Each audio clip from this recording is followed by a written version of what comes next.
তেল এবং চিনি ছাড়া মজার এই সুস্বাদু আমের আচার তৈরি করার জন্য আপনাদেরকে কিন্তু জানতে হবে এই পুরো রেসিপিটা, আর এজন্য সাথে থাকতে হবে আমার পুরো রেসিপির সঙ্গে। সবাইকে জানাচ্ছি আবারও ওয়েলকাম নতুন আরও একটি রেসিপি ভিডিওতে। Hello everyone, welcome to cook and cook.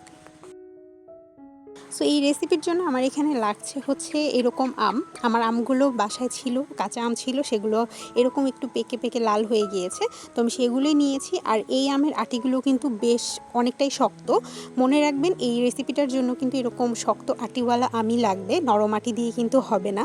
তো আমি এরকম একটু মোটা মোটা লম্বা করে কেটে নিয়েছি। এগুলোকে ভালো মতো পানি দিয়ে ধুয়ে পানি ঝরিয়ে শুকিয়ে নিয়েছি। আপনারা চাইলে 1 ঘন্টার জন্য রোদে অথবা ফ্যানের বাতাসেও রাখতে পারেন। তো চুলায় আমি একটি প্যান বসিয়ে দিয়েছি। এরপর আমি এখানে দিয়ে দিচ্ছি গুড় আমি এখানে 1 কাপের মতো দিয়েছি। এবার সামান্য একটু পানি দিয়ে আমি গুড়টাকে ভালো মতো গলে যাওয়া পর্যন্ত অপেক্ষা করব। যখন গুড়টা খুব ভালো মতো গলে আসবে এবং একটুখানি চিটচিটে হয়ে আসবে, তখন কিন্তু আমি আমার রেসিপির কাজ শুরু করব।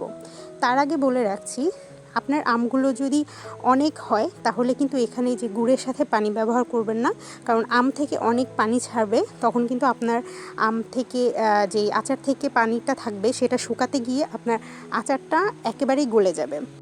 তো এই রেসিপিটা কিন্তু আপনারা যদি আপনাদের হাতের কাছে গুড় না থাকে, আমি চিনি ছাড়া বলেছি কারণ আমি এটা গুড় দিয়ে তৈরি করেছি, আপনাদের হাতের কাছে যদি গুড় না থাকে আপনারা চাইলে চিনিটাকেও এভাবে মেল্ট করে নিয়ে তারপরেও কিন্তু রেসিপিটা বানাতে পারেন।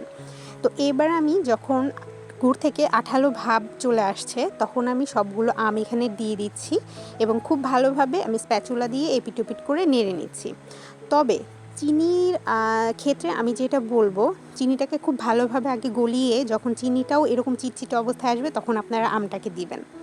তো এখানে আমি দিয়ে দিচ্ছি স্বাদমতো লবণ, আর দিয়ে দিচ্ছি হচ্ছে প্রায় 1 চা চামচ থেকে একটু বেশি মরিচের গুঁড়া।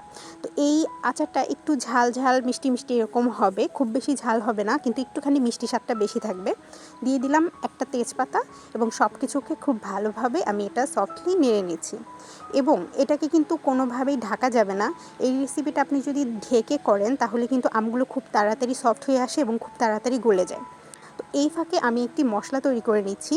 এখানে আছে 5 ফোড়ন 1 টেবিল চামচের মতো, আছে হাফ চা চামচ থেকেও কম গুঁড়া সরষা এবং ধনিয়া, কিছু আছে শুকনা মরিচ এবং সামান্য একটু জিরা।